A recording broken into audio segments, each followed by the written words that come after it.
It's time for another episode of Birds with Friends. Just a trio of feathery brethren weathering any season to see the Eagles eating teams like Scrammy's top with cheese. It's Philadelphia. Bo, Sheila, and Zach kicking it cooler than 3 penguins till Zach runs off with his valet keys.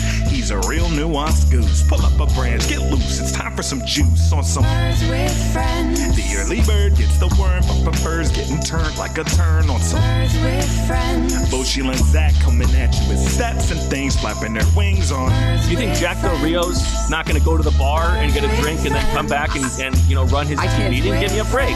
I can't speak what Jack Del Rio's going to do, but what I can tell you is Marissa, that, let's make that the drop. but what I can tell you is Hello, everybody, and welcome to a Friday late morning edition of Birds with Friends as we prepare to preview the Week 2 game against the Los Angeles Rams, the Fightin' McVays. Sheil, Zach, Marissa, how's everybody doing? I'm doing You well. think- Excited for the pod. You think on Sunday night Jack Del Rio was somewhere with his friends reading Bo Wolf tweets after he just Probably. after he just took it to the Eagles like that? I mean, he's very online. I'm sure that he's aware. Yeah. So yeah, it's definitely possible. He was like, look at this. Look, I don't know what this guy's talking about. Look at these nonsense tweets he puts out here, these threads. Look at these likes Bo's got. Can you believe this guy? Look at how well we're doing as a country. There's no pandemic. We basically finished the season. This is all going great. That We're about doesn't 30 take long. seconds into the podcast Yeah. right now, right? Yeah. Well, All all right. Marissa, how are you?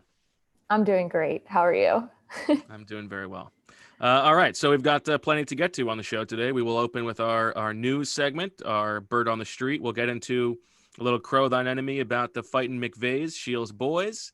And then we will do our Owl draft. And then if we've got some time at the end, we've got some questions to get to.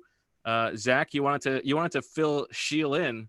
We had a bit of a spicy press conference with Doug just now. Oh, I missed this. Well, spicy's that's an interesting adjective. I liked it. I thought it was entertaining. It's what you want with the coach, a back and forth. Sheil, why do you think Washington blitzed so much? Well, So I effectively?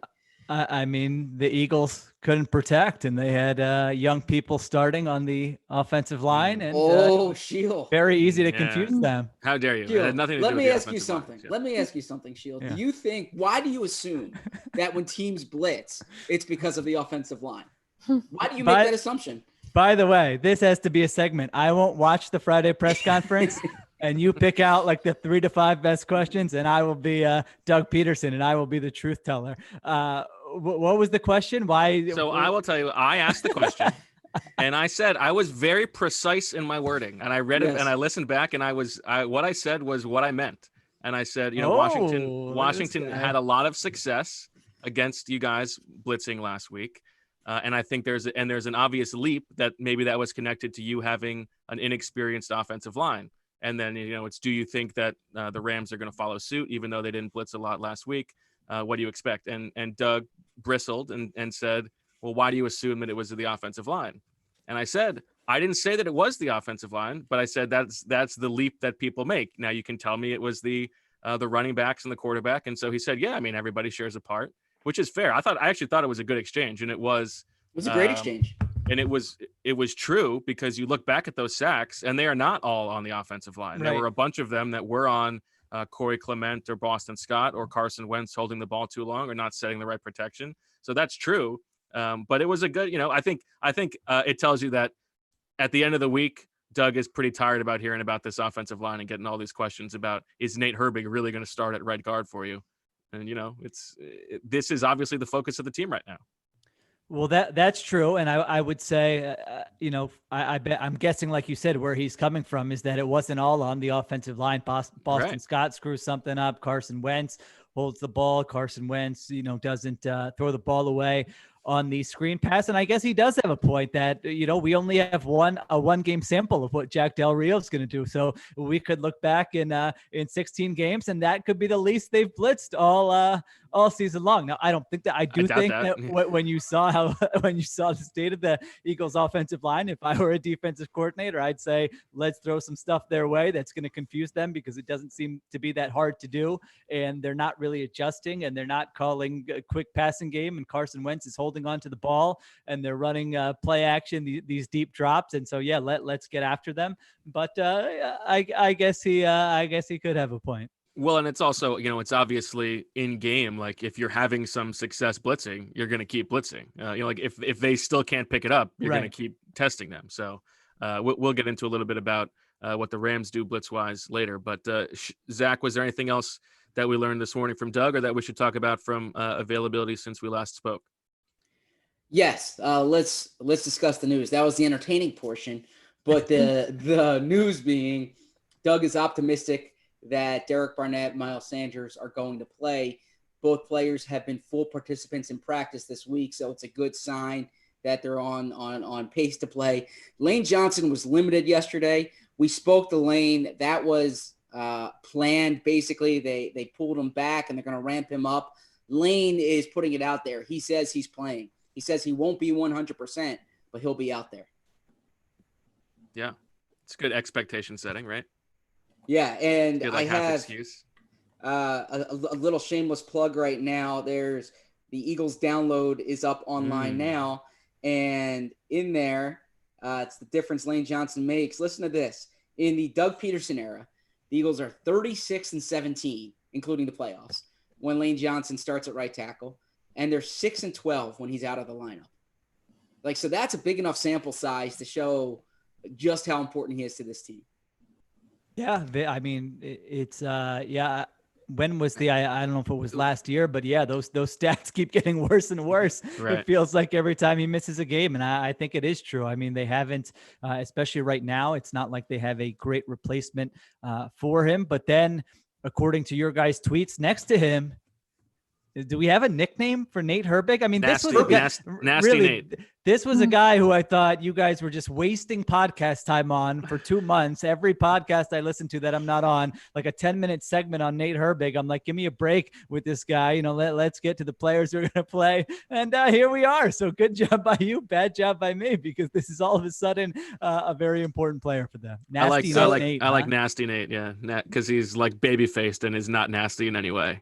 He's also you got to say, when you watch him on the field, looks less like a professional athlete than almost anybody else on the field. And it's not just, it's like the extra long, extra baggy undershirt that's flowing way down below. It's just it looks like he doesn't really know what he's doing, but we'll see what happens.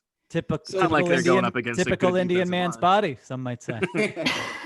So last I think he's got thicker legs. I know, that's right. In the locker room last year, he used to joke. Am I correct here, Bo? That don't you guys want to talk to me, or no one ever wants to talk to me? Something along those lines. And and now he's very much in demand. I remember talking to him last year a few times. I spoke to him about Tua, who he went to high school with. Flex, right? And a few other different times when I spoke to him about transitioning to center, speak to him about Stanford. But now he's very much in demand as the starting right guard.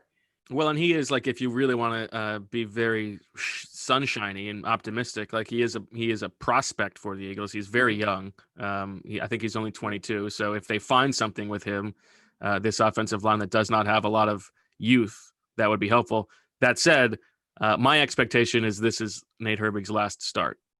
I mean, not last start of the season, but I don't think unless he is great this week, I think he will be replaced by next week. By Jack Driscoll or by Jamon Brown? That's a good question. And I think one of the two. Okay. Well, what's the point in waiting? If that's the case, why are they waiting until next week? Why isn't Jack Driscoll playing right guard this week? Well, I think because Jack Driscoll still had to be the backup plan for Lane Johnson. They didn't get to practice him all week at right guard. And I don't think, I think they would like to give him a week of practice playing the position. And then Brown just started, and Brown just joined the team this week. Right. Isn't he's, Driscoll you know, going to have to continue to be the backup plan at right tackle and left tackle? Well, yeah, but he doesn't have to. Like, if Lane Johnson's not, you're not If he's sure that he's healthy. going to play. All right. Yeah. So Doug Peterson. I mean, I could be wrong. We'll see how Herbig does, but Yeah, Doug Peterson, who's a nice guy, doesn't want to throw his guys under the bus in public. You know, we had the exchange that Marissa did a great job getting as our drop the other night about what in the world's going on with Matt Pryor.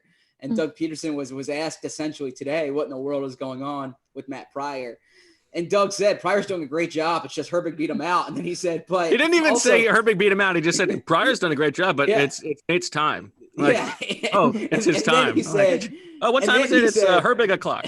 and then he said, and you also have to keep in mind that Pryor's also preparing a tackle. But meanwhile, when Driscoll went out last week, it was Jordan Mailata at tackle. Right. So Matt Pryor is preparing to be your fourth option at right tackle and your third option, fourth option at guard. So Doug Peterson basically didn't want to say, yeah, we had high expectations for him and it didn't work out. He said Pryor's doing a great job, but as Bo said, it's Herbig's time. Now here's a little number on the Eagles offensive line from last week. So there's no perfect pass protection offensive line metrics out there. I mean, you can look at 4 different things and you might get 4 different indicators of how the team played. But, you know, one that Brian Burke of ESPN, sort of the football analytics godfather, created there is called pass block win rate. And so all this does is measure, was the quarterback protected for 2.5 seconds? That's it. So whatever happens after that, doesn't matter. He could get sacked, he could get hit or whatever. But so I forget what I don't know what the term, it might be binning. I forget what the statistical term is, but it's basically you have the end point and did they succeed or did they not succeed? The Eagles last week, their offensive line was 7th in ESPN's pass block win rate. And there are some other stats that have been interesting too. I think it was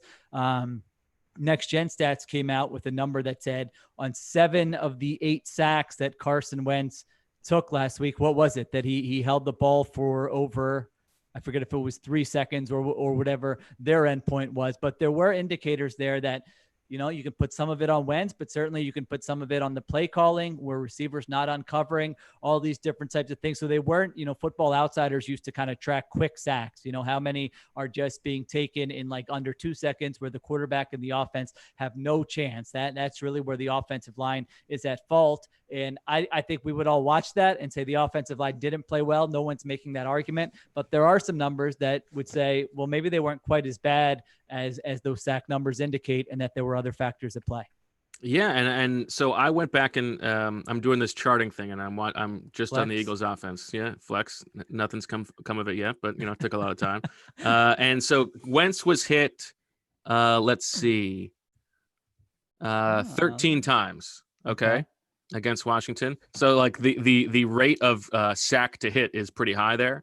But you know, just going that's by including the sacks. Including the sacks. Oh, okay. Yeah. All right. So who's responsible for the quarterback hit by my watching? And you know, a couple of these I was texting back and forth with people to make sure I was right. 2 of them looked to me. That's a flex right there. Well, I mean, you know. It's You like know, stout. Stout. It was texting stout. Yeah, it was stout.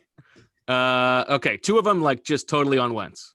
One of them definitely on Corey Clement. One of them that's like sort of split between Sayamalu and Clement. 2 of them are just like Clement. Yeah, whatever. 2 of them are just like nobody's fault. It's just the play took so long and he had to get rid of the ball. It's no one's fault. 1 on Dick Rod. And then just, you know, 2 on Herbig, 1 on Driscoll, 1 on Kelsey, and 2 on Peters. That's it. So it's not like. What about Boston Scott? You forgot the Boston Scott sack. Yes, the 1 Boston Scott sack. That's right. Okay. That was the 4th down blitz, right? Yes. Yeah. That's the one that I have here. So really spread out there, huh? Yeah, spread out. And that's why it's like, yeah, you are going to get tested by the opposing defense if you, like, as a team, everybody cannot pick up the blitz. So we'll talk about that because the Rams don't blitz a ton, and they didn't blitz a ton last week, but we will see what Brandon Staley dials up. That was a little bit too much prep and insight for this podcast. Let's tone that down for the next episode. I Fair like enough. how Sheil referred to Brian Burke as the godfather of football analytics. I was just thinking. matter. I Don't matter. was thinking God, this week. So the there goes Sacramento our Kings. viewership. So the Sacramento Kings hired Monty McNair from the Rockets, and here's a guy who has this impressive resume. Went to Princeton's computer science guy at Princeton. Joined the Rockets as a programmer. Kind of worked his way up, and the Kings hire him, and like it's just expected in the NBA. Meanwhile, Mike McCarthy spends an afternoon at Pro Football Focus, and all of a sudden in the NFL, it's like he's embraced analytics, he's embraced data-driven decisions. Yeah. It's just it shows the disparity between the two leagues, essentially, or at least in the public perception. And you still have announcers like Troy Aikman last night saying that you should not go. You're down 15. You should not go for 2 after the first touchdown. Like, can a Fox producer have a little meeting with this man and explain that you absolutely should go for 2 the first time? You want that information earlier so that you can plan your next possessions. Why would you wait till the end and then don't get it and there's nothing you can do about it? This is not a complex algorithm or anything. Come on. I feel like there are these 5 basic things that we need to just explain to every announcer and football analyst. It doesn't have to get complicated, and then we can move on. And I also like, he didn't like Cleveland going for it on 4th and inches, because like they really needed the points there at the goal line. And then they end up just getting the ball right back and scoring a touchdown. But it's so weird to me. I was texting with you and Coach Flynn about this. It's so weird to me for a quarterback to not be wired to want to be aggressive. Like Troy Aikman played the quarterback position, and he is the one acting like, the old head defensive coordinator who just like wants to win a game 3-0. It's so bizarre. Like, how is that the way your brain is wired for that position? It's just old. I don't know. No, it's a great point. I mean, think of every offensive player you've interviewed. Think of the Eagles Super Bowl season. Right. I mean, they were like, go for it, go for it, go for it. I mean, I want the quarterback who's doing the like refusal to come off the field, like make the coach call a timeout. Absolutely. If he's really going to punt on 4th down. I'm going to make you pay for this dumb decision. But anyway. Well, I'm getting texts from our big-handed friend Seif, who knows that my career as a quarterback is storied in bubble ball history. And as a quarterback, I would say, like, you don't want to punt on 4th down. Let's go, baby. I mean, I would like evidence that someone texted you about that right now. That seems to be just. Speaking of text, I have a quick aside here. I'm going to ask Marissa this. I can't imagine this ever happened to you, but have you heard of a scenario where 2 people are openly talking about a party they're invited to and you weren't invited? This is the second consecutive podcast when Bo was like, yeah, I was texting with Sheil and Coach Flynn, like it's, and I'm okay that I'm not included in the. Listen, we know that rivalry there. Add him on. I think it's time to add him on. They've made amends. This is the second consecutive podcast where Bo is openly flaunting it. It would be like, it's exactly like that. It's like you're sitting around the table in high school and you're like, he and I had so much fun last night. You weren't invited, but it was so much fun. Back, we can start a group text. Yeah, and then exactly. I think we should add Marissa to the text chain and keep Zach excluded. She's gonna be like God now. It's like when we asked if we should add her to the song. Yeah, I do have to say, Zach, be careful what you wish for on this bad boy. I'm only kidding. Coach Flynn just bought your book. I appreciate that. Thank you. Yeah, he was reading it. He was complimenting your book. Thank you. All right. What else we got? What else did we get from? You want some YouTube comments here? Newsman. Yeah, let's hear it. Okay. What's with Doug? Why'd he get so mad at you, Bo? All right. We covered that bad boy. It wasn't mad though. I didn't interpret it as I got to watch it. I didn't think so either. I actually thought it was a fair exchange. Although I do think that he took incorrect umbrage at the way that I asked the question, because I think that I couched it correctly. Sure, but I'm a little mad you guys didn't ask me to pull the clip, to be honest. Well, it happened before the show. It was so fresh. I had quick turnaround time. Yeah, a little respect for the producer. Jeez, okay. I mean, have you seen her work before? Messenger 10 I would have had that. All right, okay. No, but I like that from a head coach. I don't like when it's just kind of stale. When it's the canned answers, he listens to the question. He answers the question. Give me more back and forth going forward here. It should never be too comfortable. If it's too comfortable, you're not doing your job. Tougher to have the back and forth on the Zoom, I will say. That's Great. true. It's good to get the back and forth back. This podcast is a great example of that. All right. Usually listening to this pod on 1.5 speed makes the song seem different. Yeah, I guess that. You're doing a polar there, Bo, huh? Polar seltzer? I'm not a fan of the polar. You like a polar? Really? Oh, Polar is, I would say, the most consistent brand. All right. That's the most ridiculous take I've heard all week. Yeah. That's If you're telling me I'm getting you a seltzer, what brand do you want? I'm not get going to tell you what flavor. I'm asking for Polar. I have 7 wild cherry polars in the basement fridge down here. I'll send them your way. Yeah, I'm not going to see you probably for like 6 years, but whenever I do see you next. Right? Someone wants us to smile more. That might have been during the introduction. My wife was saying that actually. She's like, "What's with your guys' faces when this song comes on? How about a little bit of a reaction?" She might have said we look like serial killers, but I don't know if she wants that out there. Do we get to discuss Duke Riley's music video? I know nothing about this. This sounds like Bo. Do you know anything about this? Oh, Dave Fick played this in the special teams meeting last night. And it's so I will get more details on it. Okay, very good. I would like to learn more about that. Odysseus says, ran to this stream faster than a valet. So that joke still has legs there. Still has legs like Zach tips, running. Man. That's how you get tips. As a valet.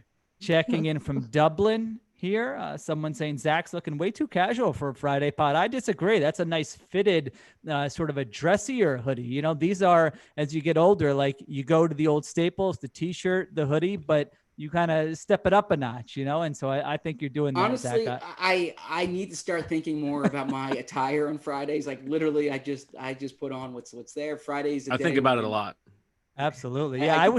I was thinking actually tonight I might, have a couple of drinks and order like 14 more hats so that every Friday podcast, I can have a different hat on. Nice. I'm rocking an important message that I think gets lost in our current political discourse.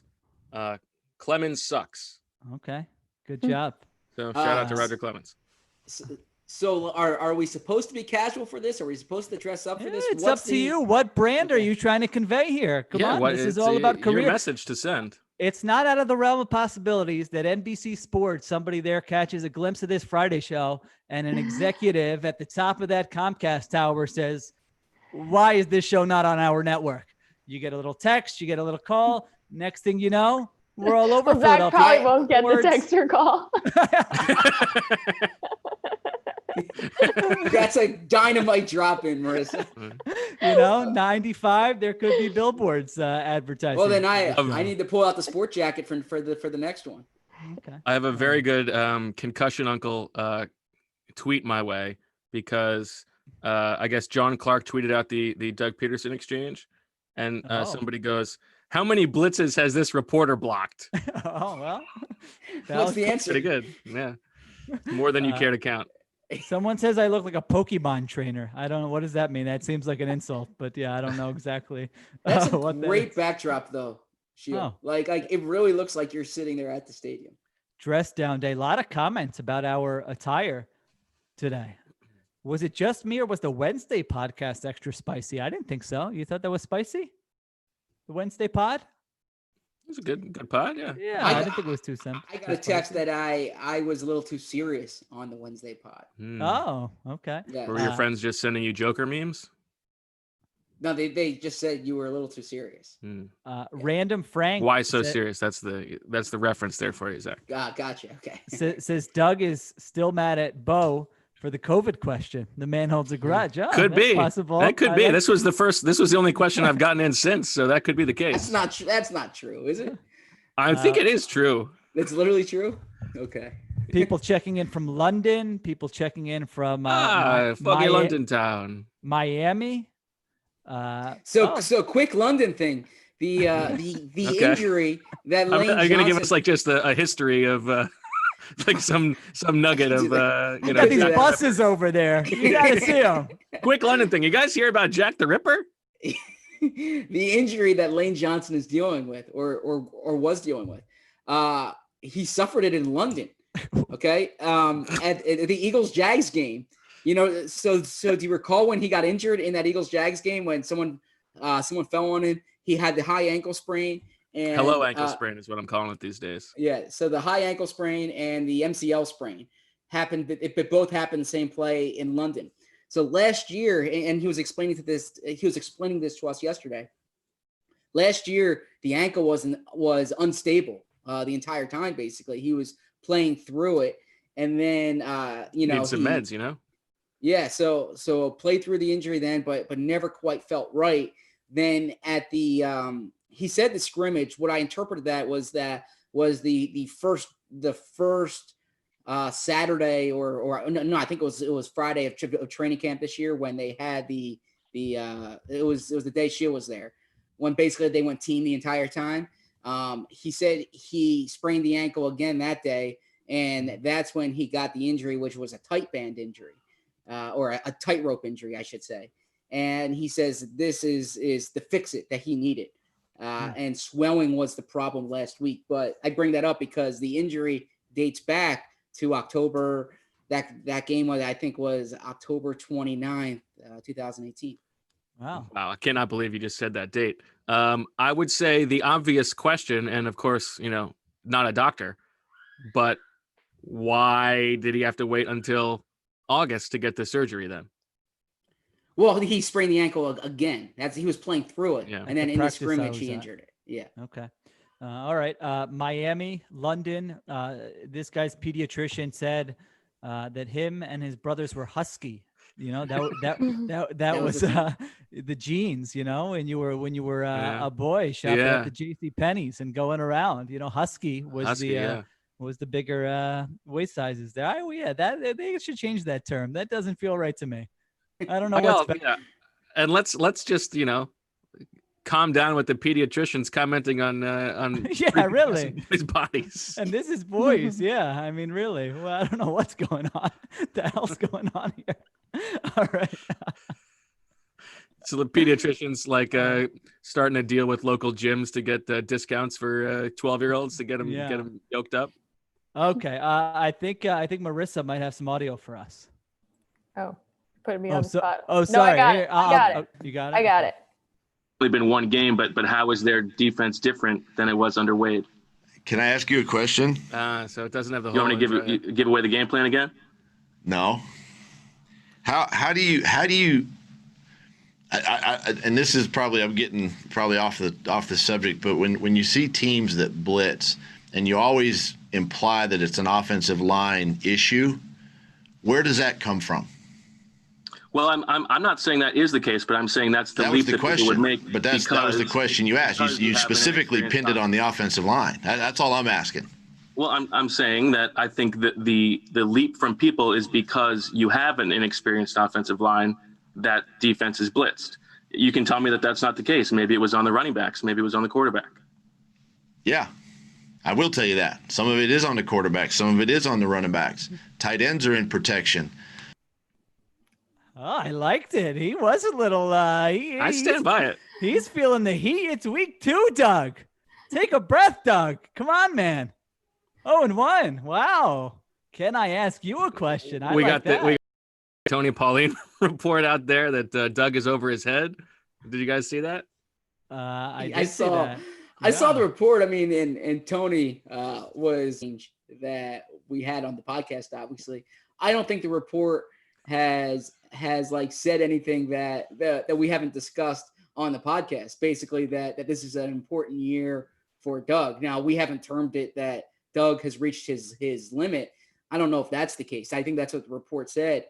I still think it's premature to say that, but we did acknowledge going into the season that of the triumvirate, if you will, between Howie, Carson, and Doug is probably the one who would be held accountable if the season does not go well. The organization told us that with their instructive about changing the coaching staff and their lack of moves offensively and what they thought the issues were on this team. So, man, if there are more Sundays like last Sunday, there will be all kinds of reports. There will be all kinds of leaks. This could be a very interesting season. Now, this guy wants some BWF merch, like the shirt I have on. We need to get that going for sure. The store is still up if you want to get what's already up there on TeePublic, but we do need to update the options. Okay, let's get to more of the pod, and then I'll read more comments later. Okay. Anything else news-wise? Stone Cold Newsman? Stone Cold Newsman. No, I think that really kind of encapsulates it. I think we can be on Javon Hargrave watch. He has been limited this week, but I'm not anticipating him playing. We'll see. Oh, and then Brandon Graham. Basically, that's out of the team's hands. That's the concussion protocol. But certainly, it seems like it's trending in the right direction. He was at practice yesterday. Exactly. He was limited yesterday, and it's the type of thing that once you get the clearance, you're good to go. So I don't think it's a situation where if he misses practice, he can't play as long as he's cleared by the independent neurologist.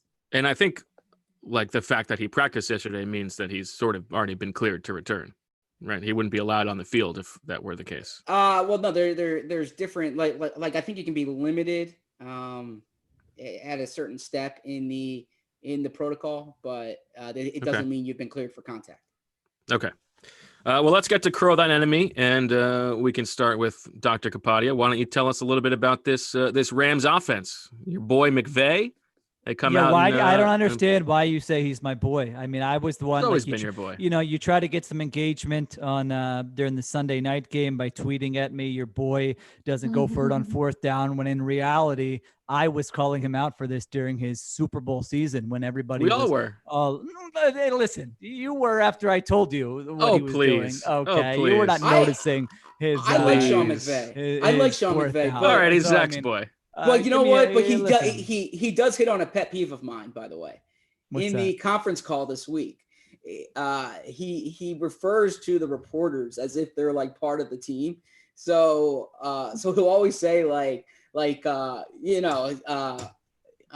wish him luck with you guys. Things like he was talking about Roby Coleman, or when he was talking, he mentions us as if like we're a part of the team, part of the decision making. He said, he and this is a repeated thing he does. He says you guys as if we're on the Eagles, which is a now I missed the conference call, Zach. Was he wearing a shirt? It was a phone conference, so I don't know what he was wearing in it. But it was a good conference call. He did say that he wants to do Hard Knocks again, like he wants a hole in his head. Okay. Cool. All right. Yeah, I mean, maybe don't go so far, Sean. So this offense last year, it was very mediocre. I mean, I think it was 16th or 17th by every efficiency metric. However, McVay pointed the blame at Wade Phillips and ended up firing Wade Phillips, even though the defense was in the top 10 last year. They didn't really make a ton of personnel additions this offseason. Really it was getting rid of Todd Gurley. It was hoping that some of your offensive linemen get healthier. It was hoping Bo's boy Van Jefferson, the rookie, can have an immediate impact in his first season. And so I think what we saw in week one was that get back to sort of scheming it up and really helping Jared Goff and short throws and get the ball out of his hands. I mean, Jared Goff's average pass last week went 4.3 yards past the line of scrimmage. That was the lowest of any starter in week one, but he averaged 8.9. Those are some Sam Bradford numbers. Yeah, but he averaged 8.9 yards per attempt, which I don't think Bradford ever probably did in a game in his entire NFL career. So it was short passes. It was the screen game. It was all these ways to, help Goff. Everything they do, or almost everything they do, is under center. No team had fewer shotgun runs than the Rams last year. So it's under center run game, wide zone, and then play action bootlegs off of it. The change at running back, they've got Malcolm Brown and rookie Cam Akers now replacing Todd Gurley. Both those guys saw action last week. At wide receiver, they've got two very good wide receivers in Robert Woods and Cooper Kupp. And then I mentioned Jefferson and Josh Reynolds will split sort of that number 3 wide receiver position there. Now they're typically an 11 personnel team, but they have been mixing in some more 12 personnel around, I think 28% last week of those 2 tight end sets. When they did this last year, 12 personnel running the ball out of 12 personnel was a complete disaster for them last year. So that's obviously something that they need to improve on this year. But I think the big change last year for them was really the offensive line. They went from first during their the year before to 22nd in pass block win rate. And it's just not the most talented offensive line. I mean, they're trying to get by with sort of these mediocre guys who, I thought they did a pretty good job last week, but they certainly can be had if you feel like you have a very good defensive line, which of course the Eagles think that they do. In terms of schematically, a lot of motion. I think they use motion more than any team in the NFL. They'll use those jet sweeps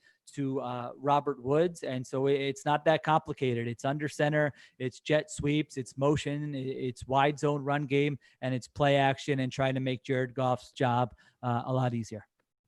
Yes, not to knock on our colleagues in the media, who all ask good questions, all do a good job. We go. But no, the Sean McVay week, it's similar to like the Mike Zimmer week, where every time they play Mike Zimmer, there's a handful of questions about like the double A gap. Double A gap blitz. Yeah. And so when they play the Rams, and this is the third time they've played the Rams now under Sean McVay, all these questions are about the eye candy that the eye wash. Rams use. Yeah, the eye wash. And it's like it's the same thing every time. It's true. And so I always laugh at that, because like the double A gap blitz, every time they play the Vikings, the questions come up about the double A gap blitz. And now, the Rams did, I think, those Seth Walder numbers, they led the league in week 1. I think a third of their snaps were motion at the snap. So that is something that you'll see a lot of. One thing I was looking at is, and, don't get too mad at me, Sheil, for looking into this, but the Eagles last week against Washington, you're talking about the Rams playing a little bit more 12 personnel than they have in years past. Mm-hmm. Last week against Washington, when the football team was in 12 personnel, the Eagles defense matched with base on 14 out of their 15 snaps, which is not something that they have done in the past.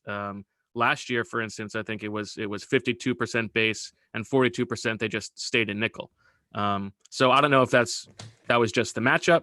That was, maybe it was just because it was at the end of the game. They were trying to stop the run. It was something specific about Washington. They didn't believe they were going to throw the ball. I don't expect that to be the case, but I think you probably will see more of the nickel this week against that 12 personnel.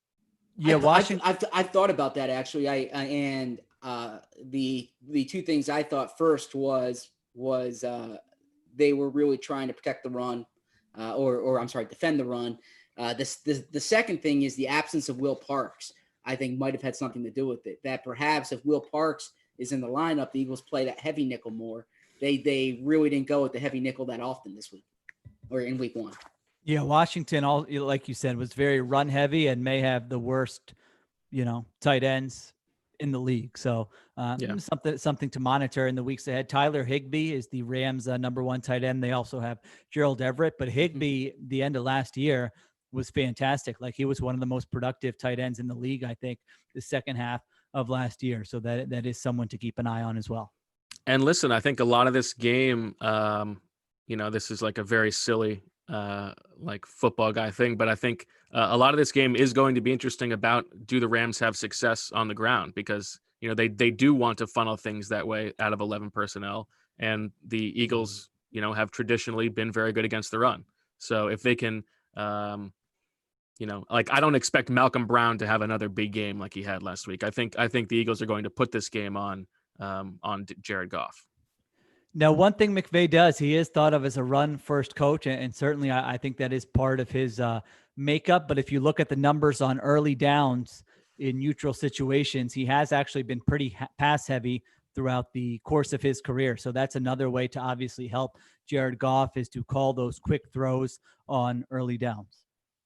Angus says he's watching from Pensacola, Florida after Sally. No power, no running water, but at least he gets to watch Birds with Friends. So Angus, thank you. Wow. And good luck. And hopefully everything is okay there. We appreciate you tuning in here for sure. Z-Berm flexing on those AirPods today while everyone else is stuck rocking the cord. So I actually, this was my separate message exchange with Marissa that you guys are not included on. Okay. I messaged Marissa this morning saying if I work it out on the Zoom, can I use AirPods? And the reason is because the cord and the mic in the YouTube setup it was challenging. I didn't really have dexterity. So, so I asked, listen, this season above all else is going to be about dexterity. So as long as you remain flexible and try to fight both opponents, I think the AirPods will work for you. So I literally messaged Marissa this morning about it. Flex. Yeah, I would say there's 3 opponents. I mean, you got the opponent on the field, you got COVID-19, and then you've got wired headphones. I mean, that's how I'm certainly looking at this season. All right. Something to get to. We've got to get to this because now's the time to get your student loan payments under control. You could be saving by refinancing your student loans with Earnest. I love my high student loan payment, said no one ever. Check if refinancing with Earnest could help you lower your monthly payments. Checking takes just 2 minutes. Is your student loan payment too high? Is water wet? Well, refinancing with Earnest could help you lower your monthly payment. If you've been making the same monthly payment on your student loans for the last couple of years, odds are you could reduce your payment and save by refinancing with Earnest. Even if you've refinanced before, with today's low rate environment, most people could save by refinancing again. Checking your new rate is fast and easy. To start, complete a few questions online. It only takes 2 minutes. Then you'll get a personalized rate estimate without affecting your credit score. Want to change your monthly payment? Combine many loans into one easy payment? Or get a better rate? Earnest makes it easy. Plus, there's no origination fee or any other fees. Plus, the internet loves Earnest customer service. They've rated 9.4 out of 10 on Trustpilot. And now you can get $100 cash bonus when you refinance a student loan with earnest.com/birds. Once again, you get 100 cash bonus when you refi your student loan at earnest.com/birds. Not available in all states. Visit earnest.com/birds for more details. Terms and conditions apply. Earnest student loan refinance loans are made by Earnest Operations LLC, NMLS number 1204917, California financing law license number 6054788, 303 2nd Street, Suite 401N, San Francisco, California 94107. Visit earnest.com/licenses for a full list of licensed states. Well, Sheila, it sure was nice to see the teams back out on the gridiron last weekend. Lucky for us, that was just week 1. There is no better place to get in on all the action than with DraftKings Sportsbook, America's top-rated sportsbook app. To add to the excitement of Week 2, DraftKings Sportsbook is bringing back their can't-miss offer. If you haven't tried DraftKings Sportsbook yet, head to the App Store now because you don't want to miss this.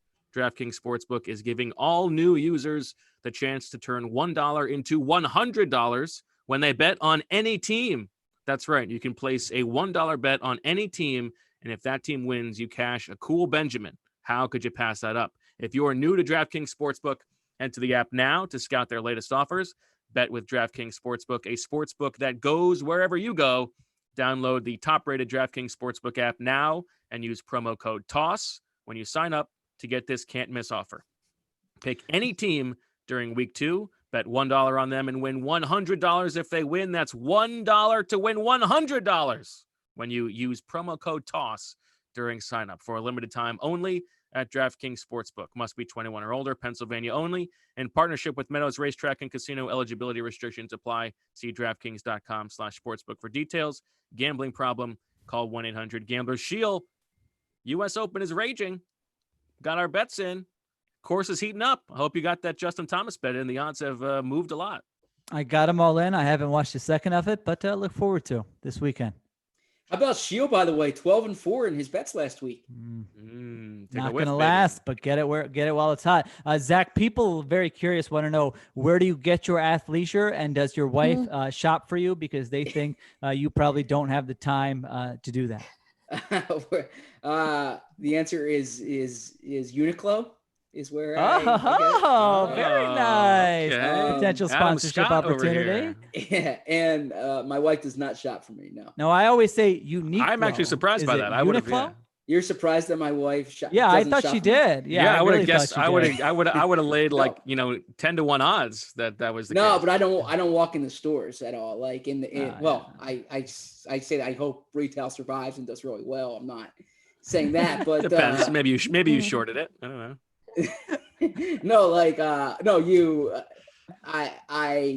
I know what size works. I know what brand works. So if I need to get something, I just go online. That's why I don't have like 40 different things from 40 different places, you know? Okay. It's a bit of a hinky-ish thing to do, I think. Oh, well, there's worse No. persons to be compared to, but I No, think that's just. Yeah, I think that's right. As you get older, the fit becomes the most important thing. So if you find something that fits nicely, I'm That's with fair. you. You order And let's that. be honest, in I haven't grown seven since I was different like colors. 14 years old, you know, so. Right. So like. Your pediatrician told you, listen, you can, whatever you buy now, just hold on to it because it's going to fit for a long time. Exactly. Yeah. So the one thing my wife does not shop for me, but I hope I'm not throwing her under the bus here. She does Dangerous territory. Here we go. She does get rid of stuff for me. Like because I hold on to things, and me too. I'm very bad at it. Yeah. And there will be things that I've had for decade plus. And she's just like, and my answer is, well, it still fits. And she's like, it doesn't matter if it still fits. It's worn out, or, you know, it's pilling. So yeah, will she ever The Home Edit on Netflix, the new popular show. Is about that purging your closet. Okay. Yes, she's a not for big me. purger. She's It's a very big good. purger. Will Yeah. she tell you? Will she tell you she's doing it, or will she do it behind your back? She'll do it. Well, sometimes like I'll be wearing something and she's like, throw it out. Other times it's done behind my back, where I'm like, because I'm like a first shirt on the pile guy, whatever's on the top, that's what I wear.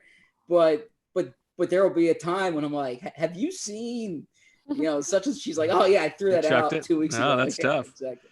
Well, listen, if I didn't keep all my t-shirts, how would I wear a Clemens Suck shirt on the podcast? You know, I love getting rid of it. I used to work at Clemens Family Market, so I take umbrage to that shirt. You like what, Sheila? You like getting rid of stuff? Yeah, it's a simple rule. You go through the closet. If you haven't worn it in a year, it's out of there, and then you can treat yourself to something nice. Unless it's a suit, of course, because the suits stay. Because when's the last time I wore a suit? I mean, I can't remember. So those can stay. I mean, you literally got fitted for a suit for an ad on the podcast. I mean, no, actually, I did not. So you're not privy to the inside conversations. That was a shirt and a pant, and it fits wonderfully. I'll wear it for next week's pod. Okay. And now, Shield, during your ESPN days, did you go full suit, or like were you only focused on waist up?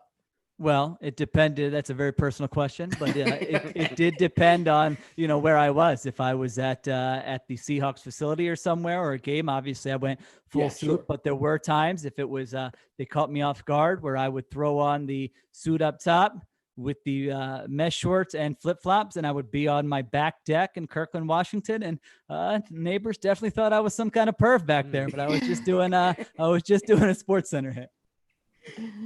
So, we know about this Rams team. They've got the best player in the league at two positions, in Aaron Donald and Robert Woods. Do you expect Darius Slay to follow Robert Woods in this game? I do not. I was looking at the numbers, and if you look at last week here, I think he was in the slot around 40% of the time, and Cooper Kupp, who is typically thought of as their slot receiver, was also in the slot around 40% of the time. So I don't know. The 40-40 club. My sense is that Jim Schwartz wants to have Darius Slay travel when it's an outside receiver, somebody who's going to be outside for the majority of the game. And so if he's going to do it, I think he would do it with Woods over Kupp. But I would suspect in this game that you might not see Slay travel with just one guy, because, I think both those guys are really equally dangerous. Two very quick notes. Slay thinks Woods is very underrated. Slay was talking about that this week, says he's a really good player. Some call him the best receiver in the league. And then Nikel Roby-Coleman, former Ram, who has this game circled on his schedule. And I don't mean that metaphorically. I mean that literally. He said he circled this game, and it's still circled. He went up against Cooper Kupp. He did say that. Yeah, he went up against, and that can be found in Eagles Download this week, by the way. He went up is against, what we call it. He went up against Cooper Kupp in practice, and he says what makes Kupp so effective. He obviously talked about the short area quickness, said he's strong for a slot, but he says what people don't understand is the rapport that he has with Jared Goff. He said they're really close, they know each other really well, and there's that connection between the two. But pay attention to that matchup when Kupp is in the slot. I have a good feeling that if you were a fly on the wall and got to listen to a conversation between Jared Goff and Cooper Kupp, it would be the most boring thing you've ever heard in your life. You would fall asleep. I've heard a conversation between those two. When have you heard Cooper Kupp? Have you heard Cooper Kupp talk? Is he that boring? I certainly know that Jared Goff is boring. Yeah, So that's one half of the two. But if he's good friends with this guy, it stands to reason that they're equally boring. Bo needs to get caught up on his NFL reality shows because right. we have 3 reality shows now with Jared Goff. We have Hard Knocks back in 2016. We have All or Nothing back in 2016, and then we have Hard Knocks this season. And he was extremely Melvin-y.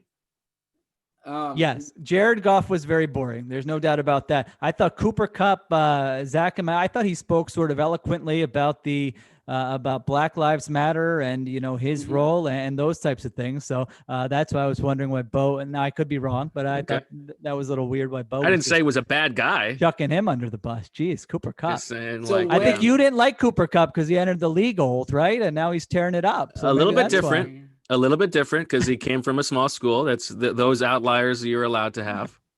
Eastern Washington. I don't like old seniors from big time schools because they suck. Yeah, I would agree. How's Denzel Mims doing? How about Van Jefferson? This is the Bo versus Van Jefferson Bowl. Yeah, exactly. He had 1 catch last week. Let's calm down with Van What if Jefferson. Van Jefferson and Calvin Ridley were on the same team, right? Bo would have to switch beats. A quick Jared Goff thing. I always found this anecdote interesting. Back in 2016, when the Rams traded for the number 1 pick, do you know where Jared Goff was at the time? The mall. He was at the Eagles. Offense Eagles. I mean, obviously, the big factor here is does Brandon Graham come back? Does Derek Barnett play? And if not, on both of those counts, the defensive line's in bad shape. And hey, in a game against Aaron Donald, can Fletcher Cox remind us that he was once a good player? Ooh.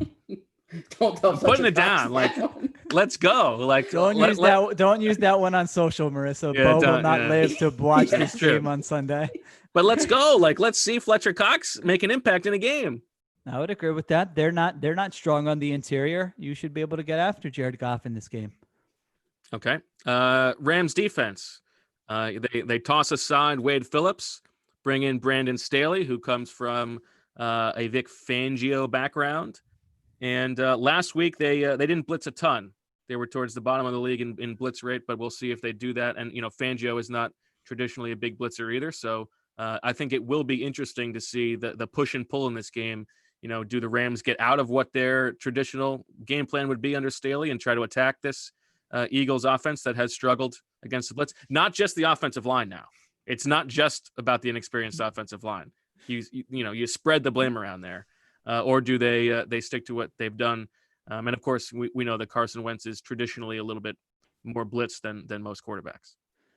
Yeah, well, it was only one game, so I don't want to draw any big conclusions about what the new defensive coordinator is going to do. But you are correct, though. The Fangio tree, I think the trademarks are kind of disguised, doing a lot of different things. This is not a defense that would typically sit back in one coverage. I thought it was interesting. If you look at last week, they were in 2 deep safety looks for much of that game. And so that would, make it conducive to be able to run the football with those 2 deep safeties. Dak Prescott did not push the ball downfield at all last week. He did not attempt to pass 20 yards or more downfield. And of course, Carson Wentz attempted more downfield throws than anybody in week 1. So that is something to keep an eye on, how they attack the Rams downfield. Jalen Ramsey, of course, one of the best corners in the league. Troy Hill and Darius Williams are your other corners there. Jordan Fuller, the rookie, had a really nice game last week. They've got John Johnson and Taylor Rapp. Their secondary is solid. It's kind of the front 7 where I thought they had a lot of questions going into the season. They bring in Leonard Floyd to replace Dante Fowler. Leonard Floyd was a big disappointment in Chicago. Michael Brockers, they brought back after he failed his physical with the Ravens. He's not a great pass rusher, although he did have a sack last week. Their linebackers are very inexperienced. They lost Corey Littleton. So Aaron Donald, a monster. There's no doubt about that. He was last week. He has been. They showed that montage of him in like the third quarter on NBC. That was just like terrifying, where he is just chucking everybody in his way. So I was thinking back to 2017 when the Eagles had that run against like Von Miller, Khalil Mack. It might have been Aaron Donald, might have been the third guy, but every week we're like, wow, look at the way they schemed their way out of this unbelievable defensive player. And it's like, all right, that's what you need to do. Certainly in this game, is to not let Aaron Donald wreck this game, because he absolutely can do that and will do that. Aaron Donald, 0 sacks in 3 games career against the Eagles, the only team that he has played more than once and has no sacks against. It's a great stat. Get did that Brandon in the cheat Brooks sheet. play in all 3 of those games, I would assume? Yes. Not in 2016. Oh, yeah, I guess he did in 2016. Yeah. okay. Sorry. I just Maybe wasn't there, so I didn't see the game. Wait, the Eagles didn't play the Rams in Or 2016. no, not 2016. Whatever Donald's rookie year was, whenever that was. All right, yeah. So Brooks, 14, no, 15. Brooks wasn't on. So Brooks wasn't there, but that was Donald as a rookie. The other thing I meant to say on the blitz front, when the Rams did blitz last week, it did not work out. They gave up 9.2 yards per play as opposed to 5 yards per play when they didn't blitz. So an interesting wrinkle to the game. Exactly. Zach, what are your thoughts on the Rams D? Well, they literally have 2 of the best players at their respective positions. I mean, Jalen Ramsey, best corner in the NFL, or at least up there. Aaron Donald, best defensive lineman in the NFL. He was in Mike Sando's cornerback rankings. I believe Ramsey was number 1, right? Number 1, and Darius Slay was number 9. I meant to. Slay was on there. Was Sidney Jones there? Sidney Jones was not on there. No. Oh, okay. No. But that was actually I'm going to give a shout out to Pistol Pete on that one. He said he sent me that link and said, if you want to give a Sidney Jones. Oh my God. Look, Sidney Jones just got promoted by Jacksonville. I don't think Pete wanted. I don't think Pete meant for you to, throw him under the bus like that. To the guy, he's Zach's editor here. That's. Yeah. I'll tell you who did. He's joining in the fun. I'm just kidding. I'll tell you who did play well last week. Former Eagles cornerback Rasul Douglas came into this Panthers game after Dante Jackson got injured, and he was wrecking people left and right, to the point where our athletic writer for the Panthers, Joe Person, he did some type of list this week of like what to do for week 2, and he said get Rasul Douglas in there as a starter. Nice. I mean, the guy joined the team like 3 days previously, and he was breaking up passes and making nice tackles and doing all sorts of things. So hopefully it works out well for him there. If Darius Slay goes down this week, or if Avonte Maddox goes down this week, the Eagles' backup outside cornerback will be either Avonte Maddox or I'm sorry, either Crayvon LeBlanc, or we're assuming they're going to promote Trevor Williams. Is that right? At this point? Whoa. So, or Nickel Roby-Coleman, right? Yeah. I mean, the Eagles only have 4 corners on their roster. Point being, they could use Rasul Douglas on this team right now. That's probably right. But yeah, so that defense, I mean, that's what sticks out is Jalen Ramsey, Aaron Donald. It's fairly obvious to say, but yeah, I mean, they look good last week. Staley is an interesting story coming from the Bears, but there's not really a large sample size of how his defense looks. Peck Nest Migrate from Ryan in the comments. Carson Wentz's flaws: holding on to the ball too long, taking unnecessary hits, and random inaccuracy on 7-yard passes. So I would wait. So if I'm migrating it, it's like what I want to get rid of. Let's do what your ideal. Yeah, not what we think is going to happen, but what's your ideal? What were the 3? It is holding on to the ball too long. Yeah. And we should probably let's make that fumbles also. Okay. I think that goes hand in hand. Yeah. 2, taking unnecessary hits, which is a little bit different. And 3 is random inaccuracy on 7-yard passes. So I will peck holding the ball on. I will peck holding the ball too long, because there are times when you do that and a great play can happen. I will nest the random inaccuracies on the 7-yard passes, because you'll just live with those, and you'll get the good part. And I'll definitely migrate the unnecessary hits, because that's what ultimately gets you injured. I think If I I'm would. using the migrate in the correct Yeah, term, no, you right? got it. I think that's right. Okay.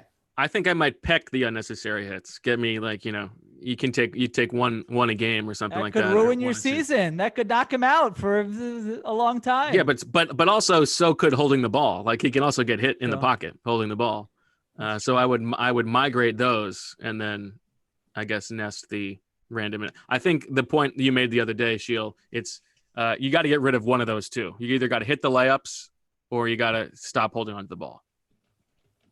Yeah, I mean, just looking at it sort of realistically, the accuracy seems like the thing that would be most unlikely to all of a sudden change. You Right. know, in year 5, I don't know that maybe there is. This would be kind of a fun thing to look into. I don't know that there would be an example of a guy all of a sudden becoming very accurate at this stage in his career on those short and intermediate passes. So I think I agree. I agree with Zach's take there. All right, let's get into the Owl draft. Players on offense and defense who we will be talking about if the Eagles win or lose. Zach, why don't you kick us off? Sure. So Eagles win.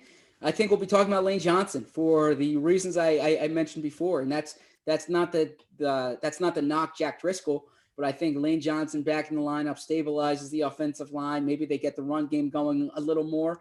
I think, and that's a great stat to cite too. So if they win this game, you can say, just look at that disparity when Lane Johnson's in the lineup versus he's out of the lineup. Sheila, you want to go next or you want me to go? Go ahead. I'll take an easy one. And I think that's if the Eagles lose this game. I mean, there's a good chance that there's like several viral video worthy plays of Aaron Donald just dominating Nate Herbig. And I know he doesn't always line up on that side, but I would be surprised if they're not trying to exploit that matchup. So I think there's a chance we could be talking about Nasty Nate. Nasty Nate. Okay. There you go. Let's see. Who do I want to choose for this win on offense?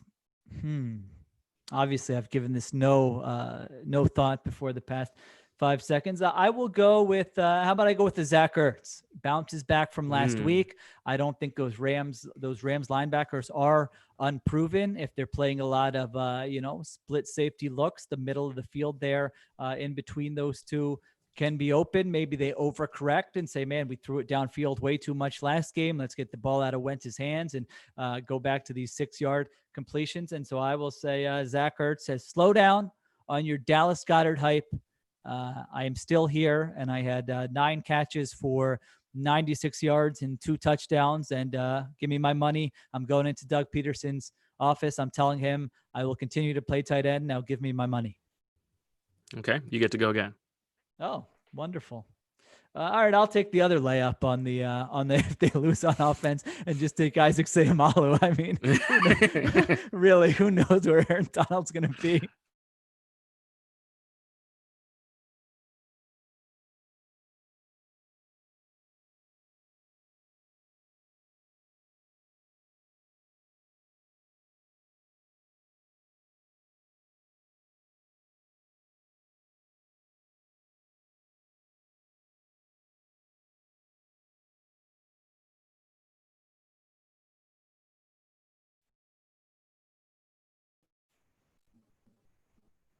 We're back. Okay. Bo We're still looks back. frozen to me. Is Bo back? No, that scared me. Oh, are we on? Are we live? We're still going. Okay. Live Bo, podcasting, everybody. Yeah, there we go. Bo's having some issues. All right. Messaged right before. I think that might have been caused by Bo, but okay. Okay. I like that. Throw him under the bus there. That's all right. Yeah, Zach, he's not quick in go. here, so it's This, okay. Yeah, this is like when a team is not ready with his draft pick, and you can jump up. The clock hits 0. So you get to go here. I just took Seumalo. Who do you got? You just took Seumalo. So so I will go Eagles offense lose, and you guys took both the guards. I'm gonna go Jason Peters because perhaps he did not play well last week. If it's 2 weeks in a row, then I think the story's going to be well maybe this is why they did not want to back at left tackle. So very interested to watch Jason Peters this week. 2 old guy left tackles. The Rams starting Andrew Whitworth, who I believe is 38, 37. I remember They're doing free agent list there in the early offseason and looking at these two guys, who's going to sign. He'll the be old guy. 39 in December. 39 in December, man. And he got a nice contract this He He did did. not settle Better for a than Jason Peters. Peters contract. He got a nice contract. But he didn't have to knock on the coach's office and say, I'm playing left tackle. All right, you get to go again, Zach, right? Well, Yeah, here comes Bo. Quick, get it in. Yeah. We pulled a draft night when the clock gets down to 0 on one team and the other team hurries up and gets their pick. So Zach just took Jason Peters if the Eagles loss. But you already took lose. the Eagles loss, so yeah. Okay. Okay. So he was being nice to you. So you get to That's go fair. I will take Jalen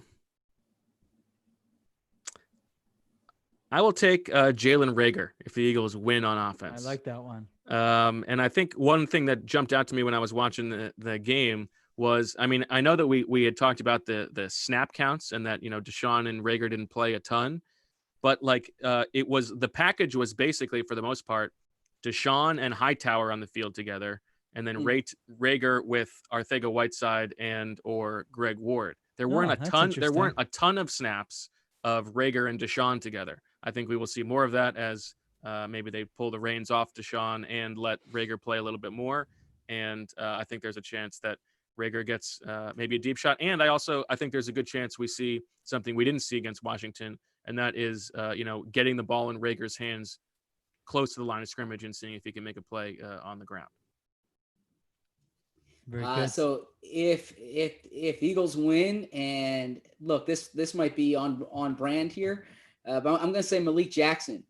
He's got a what you would call a spicy matchup against Joseph Noteboom, third-year player from TCU. Yeah, I don't know how many people would call that spicy, but I like that you do.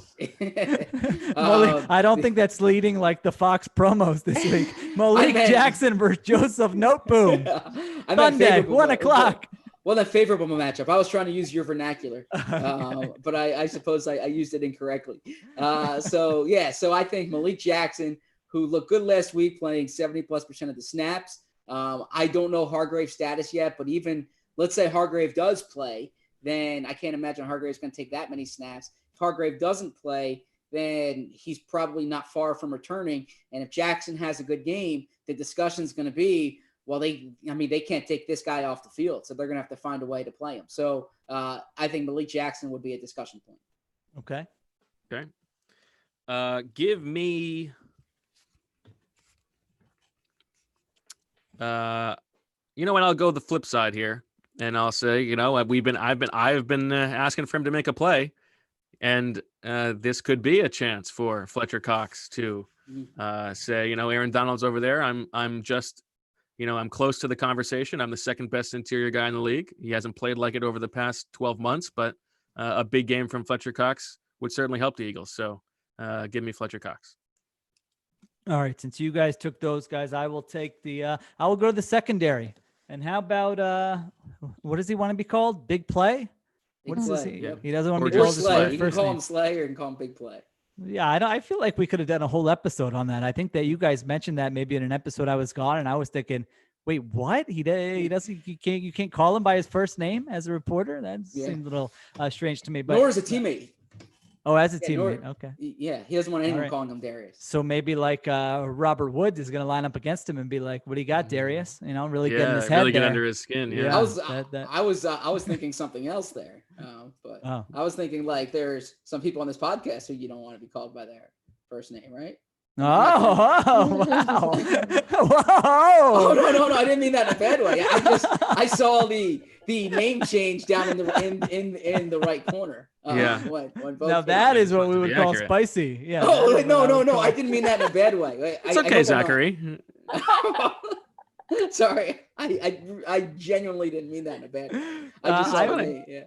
I'll go with Darius Slay. Played really well in game one. Jared Goff can be had. The Eagles, their justification for trading for him was that this guy's got ball skills. He's going to be able to get the ball back for our offense. He's going to help us in the turnover category. And so maybe they test him.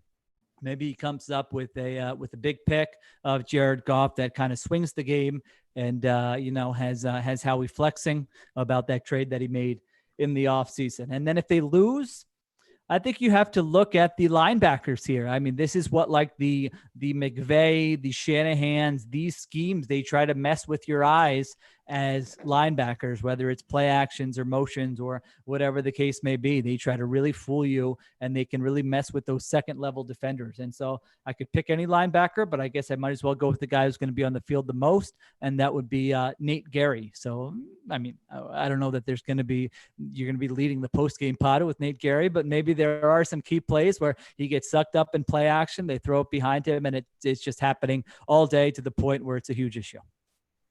Of course, our old friend, huge issue. I am going to follow suit there. And you took one of the two guys I was thinking of. And because of all the reasons you said, I am going to go with Duke Riley, who I think the Eagles are going to be playing more nickel than base. And I think it's probably going to be Riley on the field more than TJ Edwards. And Duke Riley is not the most disciplined of linebackers. I think there's a chance that he gets out of position on a few big plays. So I am up here. If the Eagles lose on defense, Close us out. I'm going to go Derek Barnett. And he really hasn't practiced much this whole offseason or this whole summer. This week was his first week when he was a full participant in practice. Eagles are expecting much from him. I think the Rams' best offensive lineman is Andrew Whitworth. Is that fair to say? Has had penalties, but overall is their best. So that's not an easy matchup for Barnett. And I think that if he's quiet this week and they lose the game, a big story is they need more help with the edge rushers. So I will go Derek Barnett.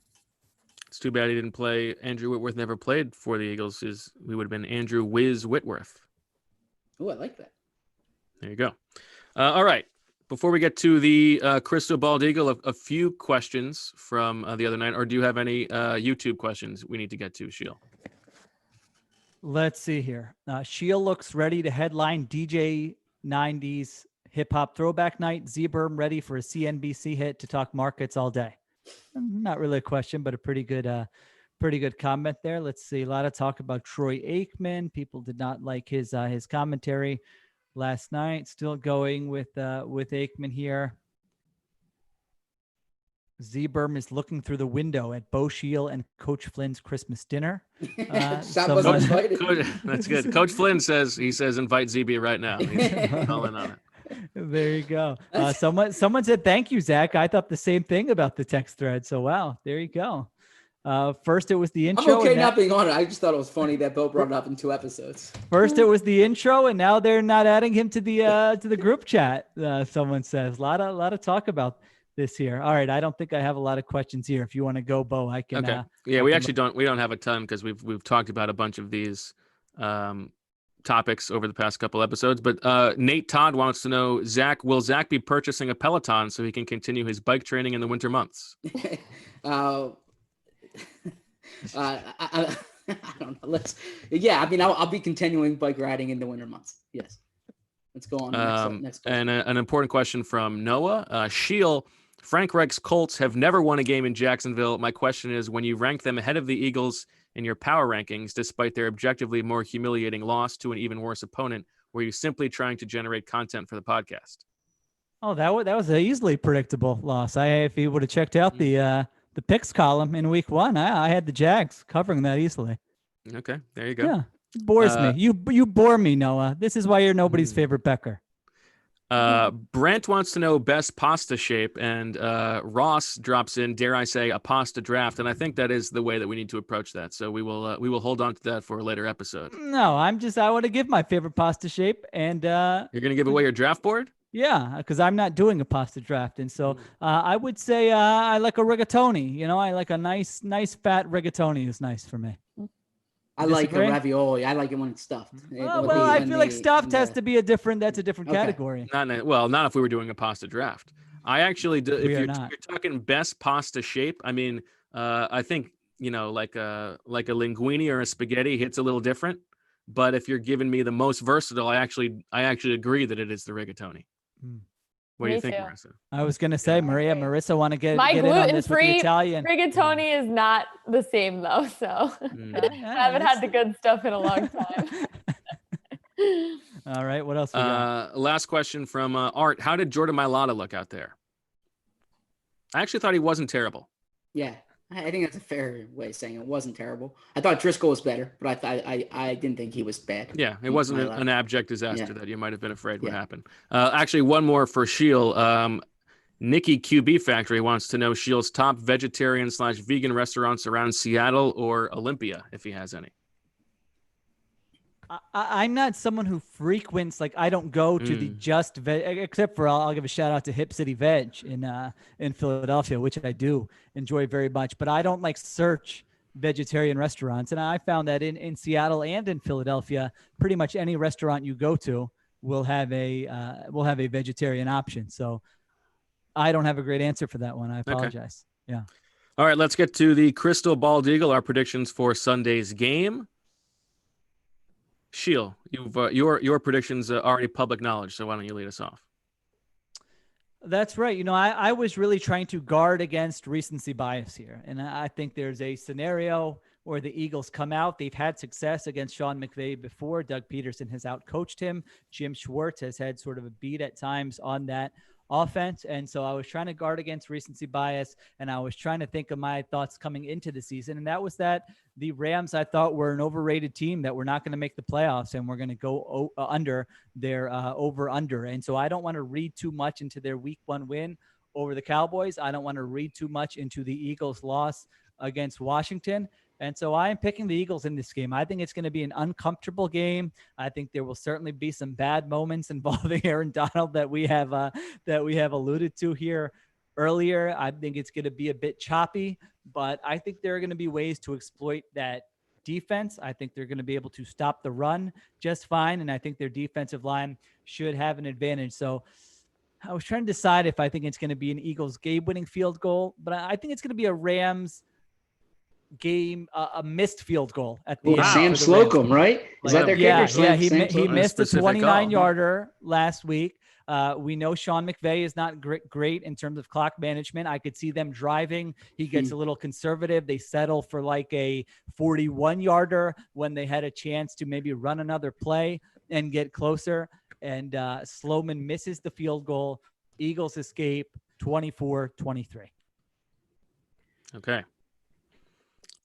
Zach, people, by the way, people are just loved. They're calling Marissa savage for, I don't even know. I think this was for earlier when she was saying, why didn't you ask me to play this clip? But people really enjoyed that. Oh no, I think it was when she said we didn't include Zach on whatever it was. Oh, okay. Maybe it was that one. Yeah. Is my mic okay? A little bit different. Okay? Yeah, it definitely changed your headphones. It's the end. We can hear you. Just make it harder for Marissa. That's fine. I messaged him. Yeah. That's why I brought it up here. It's harder when you do a live podcast. Here, I'll pull the mic up. Is this better? Yeah. You're yelling at us. Okay. So yeah, I think similar to what Sheil said. Don't want to overreact to week 1. Think in week 2 there's often either regression to the mean or progression to the mean. And curious to see. I think this is a game the Eagles need. I mean, they have Cincinnati next week, but you don't want to fall to 0-2. So this line has been really weird. Eagles open favorites, jumps to the Rams side. Now it's back on the Eagles side. So I don't really know where the money's going. You know, it's kind of going both directions. But I'm going Eagles. Follow the money, huh? I'm going Eagles in a close game, 24-23. And we'll see what happens. Same score? Here. Wow. Oh, okay. You went 25. I'm sorry. I was messaging Marissa when you gave your score. I only heard the first part. Flex. So right. I'm going to go 20. I'm going to go 24-21 then. 24-21. I don't have a great feeling for how I feel about this game. This is a live prediction. I don't even know where it's going to end up, but I think you guys are right that you have to take what you saw in week 1 as a grain of salt. I certainly expect Carson Wentz to be better in this game. I expect Doug Peterson to have a better game plan. I expect the offensive line to be a little bit better. Now, of course, it wasn't all on the offensive line against Washington, but I mean, you're still talking about Aaron Donald against this interior that is not great. And you talk about regression to the mean. Like, I think it's less likely that the Eagles have some great plan against Aaron Donald to keep him sackless than it is that they got lucky a couple of times and they had Brandon Brooks. So I think Aaron Donald is going to have a big game here. And on the other side of the ball, this is going to be a test of the resources at linebacker, and it's not great. So because you guys both picked the Eagles, I will pick the Rams, and I think the Eagles fall to 0-2. This is one of those games where you look at the the divergence in playoff odds for the Eagles. If a win and a loss, it's like one of the biggest ones of the week. They still get to play in a bad division, so we'll see. But I will say the Rams win this game 26-20. 26-20. All right, some final comments here. Someone suggests we unlock Tony Pauline's phone to discover Sunday's game plan. So that I thought that was a pretty good one. Someone said Doug was pissed because he just found out about a text group he's not included on. Sounds about right. Bo, someone suggested that you followed up that question asking about Zach Ertz's contract, which that would have been fantastic. Oh, we have a peck nest migrate from Marissa. I believe, I spent some time in College Park, so I know what these are. College Park after dark. Bentley's, Cornerstone, and Loonies. You have to peck nest and migrate. So what do you got there? I will migrate Loonies, Ooh. peck Cornerstone, nest Bentleys. Bentleys, okay. Okay. I definitely. What does Scott Van Pelt always say? Let's go to Bentleys. Oh, is that his famous term? So that's the one you kept. I definitely was at Cornerstone. I remember. I did it right? I think I've been to Cornerstone. Yeah, you did it right. Yeah, I've been to a Cornerstone. I remember. All right. What's there's like a bagel place that's very, very popular on weekend morning. What's that? I forget what it's called. I've been there a couple times. times. I've been graduated so long. Yeah. Well, I found out, I had celiac in college, so I didn't visit the bagel place that often. Yeah. Unfortunately. Good point here. From somebody said Shield said on WIP he'd go Doug over Wonder Boy. So they're backing me up. I'll say this is okay. I've been very consistent with my messaging here. Yeah. Would totally buy a BWF shirt that says "I know that's right." Ooh, I don't think we have that on any of them. I'm not sure we have that actually. Yeah, that would be a good one. We haven't updated from like the first 4 episodes of the show, so I think a lot's happened since then. All right, I guess that can end it. Okay, well then in that case that'll do it for this episode of Birds with Friends. We will have our post game pod on Sunday. I think there's an outside chance that if the Eagles win this game, maybe we'll do a YouTube live for the post-game pod. We'll see. No promises, but just throwing it out there. Wants to jump in? We'll see. Yeah, I like to keep my options open. Okay. Yeah, I mean he's got the Sunday night game. No, and he's got the Sunday night game. He's got to be focusing on too. So we'll see. I get that. Okay. Okay. So for Zach and Sheila and Marissa, I'm Bo, and also for Doug, our good buddy. As always. We love you.